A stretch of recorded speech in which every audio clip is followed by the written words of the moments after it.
If the Israelites are the black-skinned people who were brought over during the transatlantic slave trade, and if you are the chosen people, I'm hoping that as a white person that there is still spiritual hope for white people, and for other races on the planet as well, Asians, Native Americans, etc. Is our spiritual hope really to look to you as the nation of Israel and follow your example? Wow, that's a very, very, very good question, Josh. And that's the way the Most High has set it up. In fact, if we look into the book of Acts, chapter 10, that was a very interesting thing that took place here. There was a man in Judea. He was a Roman. He was an Italian. And this man feared the Most High.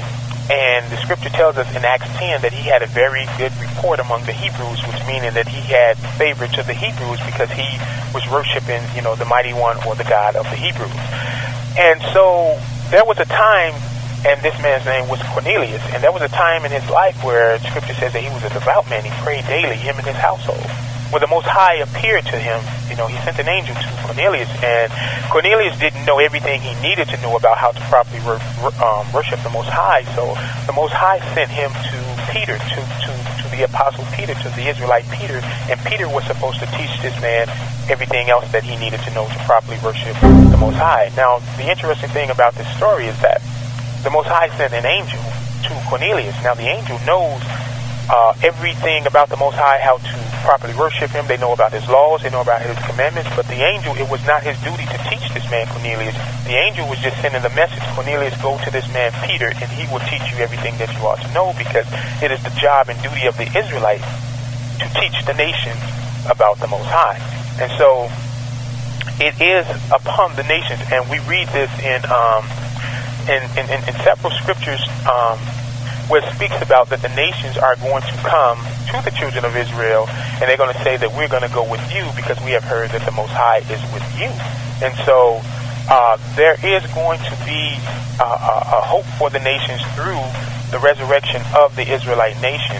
That's why we see the world in the condition that it is today. And I always tell the Israelites this, is that because we dropped the ball, we didn't do what we were supposed to do. So therefore, the teachers, the proper teachers of the law, the proper teachers of the book was not, we have not been a recognizable nation for nearly 2,000 years since we were exiled in 70 CE under the Roman general Titus and under his emperor father Vespasian.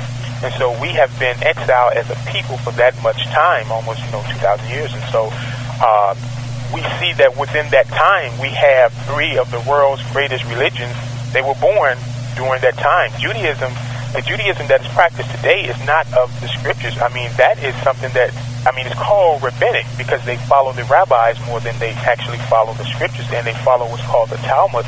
That's more, they hold that in a higher standard, many of them do, than they do the actual Bible. So we look at Islam, born in the 7th century. We see Christianity actually getting this modern faith in the year 325 CE under the Roman Emperor Constantine with the councils of Nicaea, Council 1 and Council 2, where we see the modern doctrine of Christianity taking shape. And we see in the 1500s with the Protestant movement under Martin Luther. So Christianity was born, all of these religions were birthed after the children of Israel was exiled, after we were sent into captivity, after we were on the run, after the curses come down upon us fully.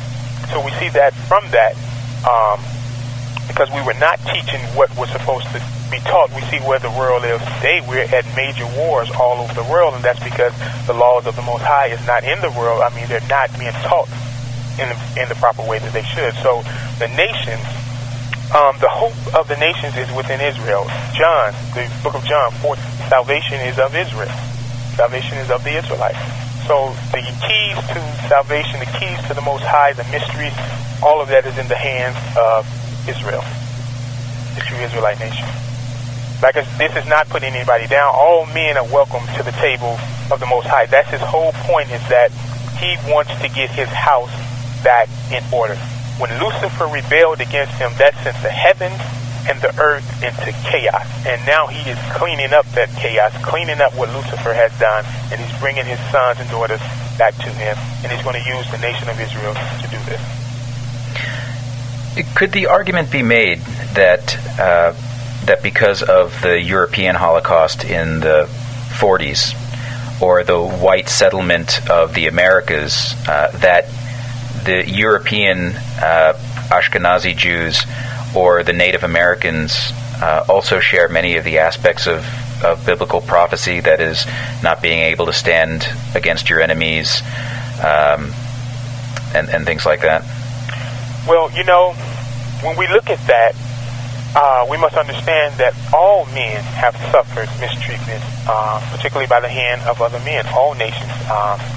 So when we look at, that's why the Most High is so exact about putting these curses, these punishments upon Israel, is that all these curses are supposed to be upon them. And as I stated, what he said in Deuteronomy 28, verse 45, is that these are to be upon you. They're going to be upon you and your children. And so we have to look at, are these people suffering according to what the book says? The book speaks about Israel being exiled out of the land because of our disobedience. The Jews today make the claim of being ancient Israelites, but they are back in the land. But this is the key. The Jews that are in the land today, there are more religious Jews in New York City than there are in the land of Israel. The majority of that population today, the Jewish population, is what they call secular. And so we got to look at this and say, will the Most High, he kicked Israel out in a very vicious way under the Romans and Titus, and this information can be found in the book and the writings of Flavius Josephus, the Hebrew historian, who eyewitnessed these things. And Israel was, it was horrendous, the siege against Jerusalem by the Romans. So he sent Israel out in a very vicious way. Now, when he allowed them to come back in doing the same thing that got them kicked out, and he makes the statement in the book of Ezekiel chapter 20, I think in like the 35th verse to the end of the chapter, he speaks about how he's going to bring Israel out of the nations and bring us back into the wilderness like he did in the days when he brought us out of Egypt. And he said, I'm going to plead with you face to face. I'm going to bring you into the bond of the covenant. So these things are going to happen in the wilderness. And then he says, I'm going to purge out all the rebels among you. And he states that there won't be any sinner that's going to come into the land of Israel when the children of Israel are back home. Everything is going to be in peace, and there will be safety throughout the entire planet. So if the Jews make the claim to be the Israelites and they are back home, where's the peace? We're not promised to go there and fight another war. We're not promised to go there to fight against our enemies in the manner that they're doing. There's no peace, no sign of peace in that land. So if they are the children of Israel, they should be righteous, and there should be peace not only in that land but in the entire world. So then we look at others. When we look at the scriptures and we see these four great kingdoms that are mentioned in the book of Daniel chapter 7, the Babylonians, the Medo-Persians, the Greeks, and the Romans, these four great kingdoms rule the entire world. But the key to understanding, according to the Daniel chapter 7 and Ezekiel chapter 37, is that these nations were brought upon the children of Israel. But they didn't just do what they did to the children of Israel. They did to other men, to other people. So does that mean that the other people are also Israelites?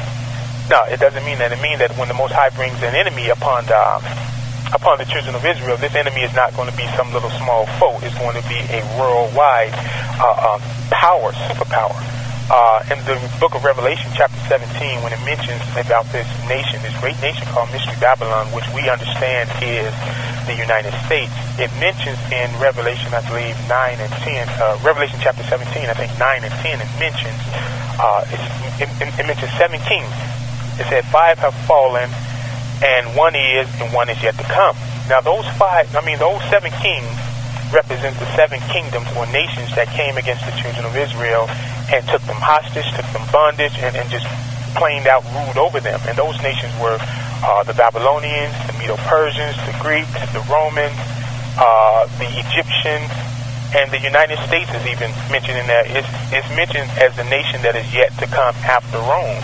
And so when we look at these things, and that's one of the keys also, is that to understand at least 95% of the prophecies in the scriptures, you got to have an understanding of who the children of Israel are. And that's why many biblical scholars today are just throwing their hands up in disgust, because they can't find these prophecies, and they cannot relate it to Jewish history. It doesn't match up. And so they're throwing their hands up and saying, well, the Jews never exist. There was never a chosen people. There was never this. There was never that, because we can't find any of this stuff. And so their understanding of the word of the Most High is what's causing this great separation that they just can't see.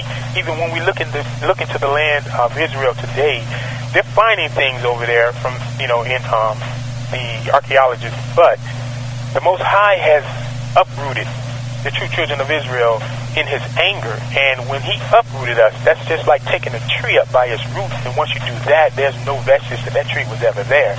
And so that's what he has done. That's why men cannot understand that the so-called African American, so-called Jamaican, so-called Haitian are the children of Israel, because he sent us out of there in his anger.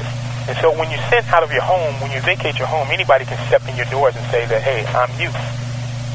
Right.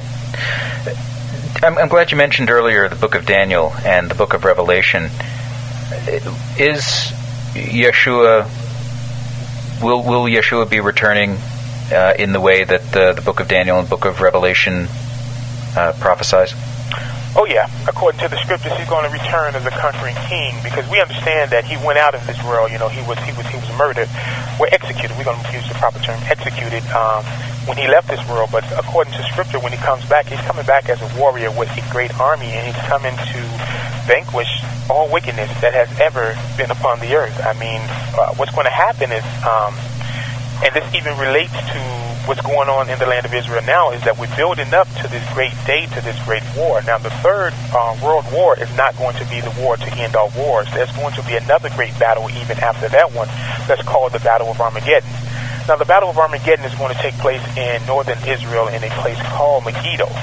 And this place is not too far from Lebanon. It's not too far from where the fighting is taking place right now. And in this land, we're going to have the East and the West. They're going to pretty much meet up to go to a final battle. And if they are to take part in this battle can do away with the earth, and all living things upon the planet will be killed if this battle takes place between the East and the West. And the reason that they're going to come to that spot is because the man of sin will be in Jerusalem. That's going to be his headquarters once the Jews rebuild the temple that once stood there, and he's going to make that his headquarters. And so you're going to have the Eastern powers that's going to be represented by China, Russia, the Arab nations, the African. Then you're going to have the Western powers represented primarily by the European Union, which is going to be the next great superpower, because by this time the United States will have been destroyed according to the scriptures. And so they're going to meet up in this place called Megiddo in northern Israel, and they're going to get ready to go to battle. And right before they fire any shot, right before the first shot is fired, that's when Yeshua is going to make his appearance, and all people on the earth are going to see him as he returns. He's going to come right in the midst of that battle, him and his army, and they're going to destroy everything that's in that land, everything that's there. Let's take another quick station break. We'll listen to another piece of music, and we'll be right back on Pathways to the Sacred with our guest, Obadiyah Israel.